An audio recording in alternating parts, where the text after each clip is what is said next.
جمعے کے دن یہ کام ہرگز مت کریں۔ حضور صلی اللہ علیہ وآلہ وسلم نے ارشاد فرمایا، جو جمعہ کے دن یہ کام کرے گا اس نے اللہ کو ناراض کیا۔ بسم اللہ الرحمن الرحیم۔ جمعہ کی نماز فرض عین ہے اور اس کی فرضیت ظہر سے زیادہ مؤکد ہے، یعنی ظہر کی نماز سے اس کی تاکید زیادہ ہے۔ حدیث شریف میں ہے کہ جو 3 جمعے سستی کی وجہ سے چھوڑ دے، اللہ تعالیٰ اس کے دل پر مہر لگا دے گا، اور ایک روایت میں ہے کہ وہ منافق ہے اور اللہ سے ہے علاقہ، اور چونکہ اس کی فرضیت کا ثبوت دلیل قطعی سے ہے لہذا اس کا منکر کافر ہے۔ ترمذی شریف میں حضرت انس رضی اللہ تعالی عنہ سے روایت ہے کہ حضور نبی کریم صلی اللہ علیہ وآلہ وسلم نے ارشاد فرمایا، جس نے میری سنت سے محبت کی اس نے مجھ سے محبت کی، اور جس نے مجھ سے محبت کی وہ میرے ساتھ جنت میں ہوگا۔ مشکات المصابیح میں حضرت ابو ہریرہ رضی اللہ تعالی عنہ سے روایت ہے کہ حضور نبی کریم صلی اللہ علیہ وآلہ وسلم نے ارشاد فرمایا، جس شخص نے میری امت کے فساد کے وقت میری سنت کو تھام لیا تو اس کے لیے 100 شہیدوں کا اجر ہے۔ اللہ تعالیٰ نے جمعۃ المبارک کے دن کو باقی دنوں کا سردار بنایا ہے۔ اس نام کی مستقل ایک سورہ مبارکہ اللہ تعالیٰ نے قرآن کریم میں نازل فرمائی ہے۔ جمعۃ المبارک کے قرآن و سنت میں بہت زیادہ فضیلت مذکور ہے، اس لیے اس دن مسنون اعمال کا اہتمام کرنا چاہیے تاکہ اللہ تعالی ہمیں جمعۃ المبارک میں جمعۃ المبارک کی فضیلتیں اور برکتیں نصیب فرمائے۔ حضرت ابو ہریرہ رضی اللہ تعالی عنہ سے روایت ہے کہ حضور نبی کریم صلی اللہ علیہ وآلہ وسلم نے ارشاد فرمایا، ان سارے دنوں میں جن میں کہ آفتاب نکلتا ہے، یعنی ہفتے کے 7 دنوں میں سے سب سے بہتر جمعے کا دن ہے۔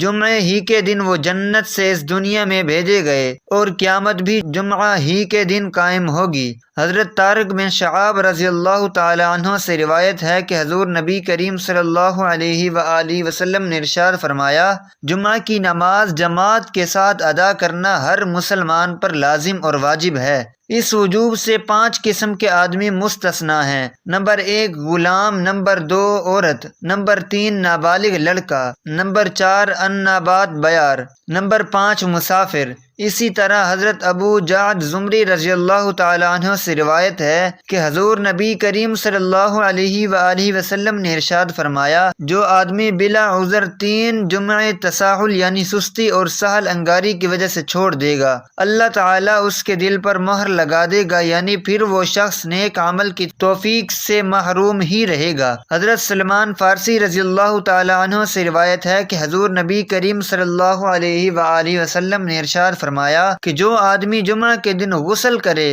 اور جہاں تک ہو سکے صفائی پاکیزگی کا اہتمام کرے، جو تیل اور خوشبو اس کے گھر میں ہو اسے لگائے، پھر وہ گھر سے نماز کے لیے جائے اور مسجد پہنچ کر اس کی احتیاط کرے کہ جو 2 آدمی پہلے سے ساتھ بیٹھے ہوئے ہوں ان کے درمیان نہ بیٹھے، پھر جو نماز یعنی سنت اور نوافل کی جتنی رکعتیں اس کے لیے مقدر ہوں وہ پڑھے، پھر جب امام خطبہ دے تو توجہ اور خاموشی کے ساتھ اس کو سنے، تو اللہ تعالیٰ کی طرف سے اس جمعہ اور گزشتہ جمعہ کے درمیان اس کے گناہ بخش دیے جائیں گے۔ نبی کریم صلی اللہ علیہ وآلہ وسلم نے ارشاد فرمایا، جو شخص جمعہ کے دن 7 اعمال کر لے اس کو مسجد جاتے ہوئے ہر قدم پر 1 سال کی نفلی نمازوں کا ثواب اور 1 سال کی نفلی روزوں کا اجر و ثواب ملے گا۔ وہ 7 اعمال یہ ہیں: نمبر 1 غسل کرنا، نمبر 2 اچھے کپڑے پہننا، نمبر 3 مسجد جلد جانے کی فکر کرنا، نمبر 4 مسجد پیدل جانا، نمبر 5 امام کے قریب بیٹھنے کی کوشش کرنا، نمبر 6 خطبہ غور سے سننا، نمبر 7 کوئی بیہودہ لغو کام نہ کرنا۔ حضرت ابو سعید خدری رضی اللہ تعالی عنہ سے روایت ہے کہ حضور نبی کریم صلی اللہ علیہ وآلہ وسلم نے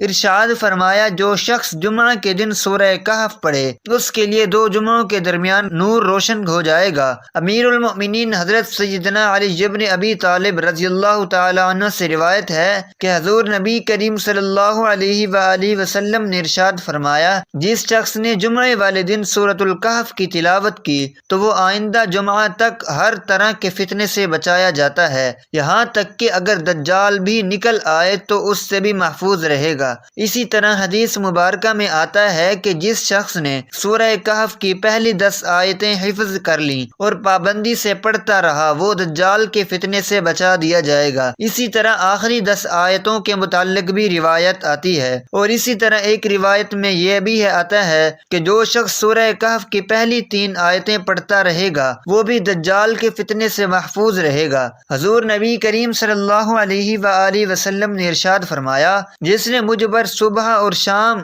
10 مرتبہ درود شریف بھیجا اسے روز قیامت میری شفاعت نصیب ہوگی۔ جمعہ کے روز کثرت کے ساتھ حضور نبی کریم صلی اللہ علیہ وآلہ وسلم کی ذات گرامی پر درود شریف پڑھنا چاہیے۔ آپ صلی اللہ علیہ وآلہ وسلم نے ارشاد فرمایا، جمعہ کے دن کثرت سے مجھ پر درود شریف پڑھا کرو۔ جو کوئی مجھ پر جمعہ کے دن درود شریف پڑھتا ہے میرے سامنے اس کا درود شریف پیش کیا جاتا ہے۔ درود شریف چاہے دن کو پڑھا جائے یا رات کو ثواب برابر ہے۔ چنانچہ آپ صلی اللہ علیہ وآلہ وسلم نے ارشاد فرمایا، جمعہ کے دن اور رات کو مجھ پر کثرت سے درود پڑھا کرو، کیونکہ جس نے مجھ پر ایک مرتبہ درود شریف پڑھا اللہ تعالیٰ اس پر 10 رحمتیں نازل فرماتے ہیں۔ حضرت انا ابی بن کعب رضی اللہ تعالی عنہ سے روایت ہے کہ میں نے حضور نبی کریم صلی اللہ علیہ وآلہ وسلم کی خدمت میں عرض کیا، میں چاہتا ہوں آپ نے ارشاد فرمایا، جمعہ کے دن اور رات کو مجھ پر کثرت سے درود پڑھا کرو، کیونکہ جس نے مجھ پر ایک مرتبہ درود شریف پڑھا اللہ تعالیٰ اس پر 10 رحمتیں نازل فرماتے ہیں۔ حضرت انا ابی بن کعب رضی اللہ تعالی عنہ سے روایت ہے کہ میں نے حضور نبی کریم صلی اللہ علیہ وآلہ وسلم کی خدمت میں عرض کیا، میں چاہتا ہوں آپ صلی اللہ علیہ وآلہ وسلم کو درود شریف زیادہ بھیجا کروں۔ آپ مجھے بتا دیجئے کہ میں اپنی دعا میں سے کتنا حصہ آپ پر درود شریف کے لیے مخصوص کر دوں۔ آپ صلی اللہ علیہ وآلہ وسلم نے ارشاد فرمایا، جتنا چاہو۔ میں نے عرض کیا، اس وقت کا چوتھائی حصہ۔ آپ صلی اللہ علیہ وآلہ وسلم نے ارشاد فرمایا، جتنا تم چاہو، اور اگر اور زیادہ کر دو گے تو تمہارے لیے بہتر ہی ہوگا۔ میں نے عرض کیا، کیا نصف حصہ؟ آپ صلی اللہ علیہ وآلہ وسلم نے ارشاد فرمایا، جتنا تم چاہو، اور اگر اور زیادہ کر دو گے تو تمہارے لیے ہی بہتر ہوگا۔ میں نے عرض کیا، تو پھر اس میں سے 2/3 آپ صلی اللہ علیہ وآلہ وسلم نے ارشاد فرمایا، جتنا تم چاہو، اور اگر اور زیادہ کر دو گے تو تمہارے لیے بہتر ہی ہوگا۔ میں نے عرض کیا، تو پھر اس میں سے 2/3 آپ صلی اللہ علیہ وآلہ وسلم نے ارشاد فرمایا، جتنا تم چاہو، اور اگر اور زیادہ کر دو گے تو تمہارے لیے خیر ہی کا باعث ہوگا۔ میں نے عرض کیا، میں اپنی دعا کا سارا وقت ہی کیا آپ صلی اللہ علیہ وآلہ وسلم پر درود شریف کے لیے مخصوص کرتا ہوں۔ آپ صلی اللہ علیہ وآلہ وسلم نے ارشاد فرمایا، اگر تم ایسا کرو گے تو تمہاری ساری فکروں اور ضرورتوں کی اللہ کی طرف سے کفایت کی جائے گی اور تمہارے گناہ اور قصور ختم کر دیے جائیں گے۔ جمعۃ المبارک کے دن صلاۃ التسبیح کا اہتمام کرنا۔ صلاۃ التسبیح بڑی اہم اور عظیم اجر و ثواب کی حامل نفلی نماز ہے۔ آپ صلی اللہ علیہ وآلہ وسلم نے حضرت سیدنا عباس رضی اللہ تعالی عنہ، حضرت سیدنا جعفر رضی اللہ تعالی عنہ کو یہ نماز بڑی تاکید کے بعد بطور تحفہ سکھائی تھی۔ چنانچہ حضرت سیدنا عبداللہ بن عباس رضی اللہ تعالی عنہما سے روایت ہے، کیا آپ صلی اللہ علیہ وآلہ وسلم نے ایک دن اپنے چچا حضرت سیدنا عباس رضی اللہ تعالی عنہ سے فرمایا، اے عباس رضی اللہ تعالی عنہ، اے میرے محترم چچا، کیا میں آپ کی خدمت میں ایک گراں قدر عطیہ اور ایک قیمتی تحفہ پیش کروں؟ کیا میں آپ کو ایک خاص بات بتا دوں؟ کیا میں آپ کے 10 کام اور آپ کی 10 خدمتیں کروں؟ یعنی آپ کو ایک ایسا عمل بتاؤں جس سے آپ کو 10 عظیم الشان فائدے حاصل ہوں۔ وہ ایسا عمل ہے کہ جب آپ اس کو کریں گے تو اللہ تعالیٰ آپ کے سارے گناہ معاف فرما دے گا، اگلے بھی اور پچھلے بھی، پرانے بھی اور نئے بھی، بھول چوک سے ہونے والے بھی اور دانشتہ ہونے والے بھی، صغیرہ بھی اور کبیرہ بھی، ڈھکے بھی پیچھے بھی اور اعلانیہ ہونے والے بھی۔ وہ عمل صلاۃ التسبیح ہے۔ میرے چچا، اگر آپ سے ہو سکے تو روزانہ یہ نماز پڑھا کریں، اور اگر روزانہ نہ پڑھ سکیں تو ہر جمعہ کے دن پڑھ لیا کریں، اور اگر آپ یہ بھی نہ کر سکیں تو سارا سال میں ایک دفعہ پڑھ لیا کریں، اور اگر یہ بھی نہ ہو سکے تو کم از کم زندگی میں ایک بار ہی پڑھ لیں۔ جمعہ پڑھنے کی 6 شرطیں ہیں، ان میں سے ایک شرط بھی مفقود ہو یعنی نہ پائی جائے تو جمعہ ہوگا ہی نہیں۔ نمبر 1، شہر یا شہر کے قائم مقام بڑے گاؤں یا قصبہ میں ہونا، یعنی وہ جگہ جہاں متعدد کوچے اور بازار اور ضلع یا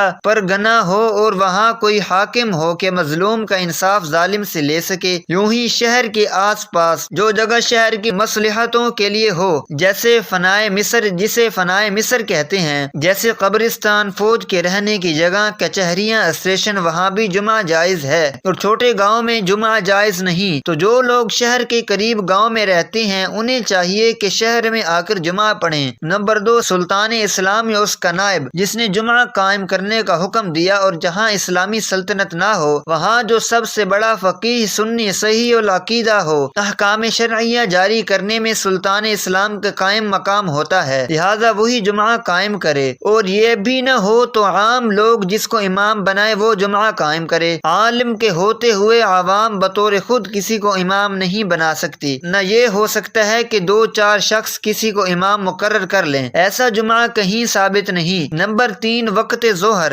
یعنی وقت ظہر میں نماز پوری ہو جائے تو اگر اثناء نماز میں اگرچہ تشہد کے بعد عصر کا وقت آ گیا تو جمعہ باطل ہو گیا، ظہر کی قضا پڑھیں۔ نمبر 4، خطبہ جمعہ، اور اس میں شرط یہ ہے کہ وقت میں ہو اور نماز سے پہلے، اور ایسی جماعت کے سامنے جو جمعہ کے لیے شرط ہے، اور اتنی آواز سے ہو کہ پاس والے سن سکیں، اور اگر کوئی امر مانع نہ ہو، اور خطبہ و نماز میں اگر زیادہ فاصلہ ہو جائے تو وہ خطبہ کافی نہیں۔ نمبر 5، جماعت بنی امام کے علاوہ کم سے کم 3 مرد۔ نمبر 6، اذن عام، یعنی مسجد کا دروازہ کھول دیا جائے، جس مسلمان کا جی چاہے آئے، کسی کی روک ٹوک نہ ہو۔ جمعہ واجب ہونے کے لیے 11 شرطیں ہیں، ان میں سے ایک بھی معدوم ہو تو فرض نہیں، پھر بھی اگر پڑھے گا تو ہو جائے گی۔ نمبر 1، شہر میں مقیم ہو۔ نمبر 2، صحت، لہذا ایسے مریض پر کہ مسجد جمعہ تک نہ جا سکتا ہو، یا چلے جانے میں مرض بڑھنے یا دیر میں اچھا ہونے کا قوی اندیشہ ہو،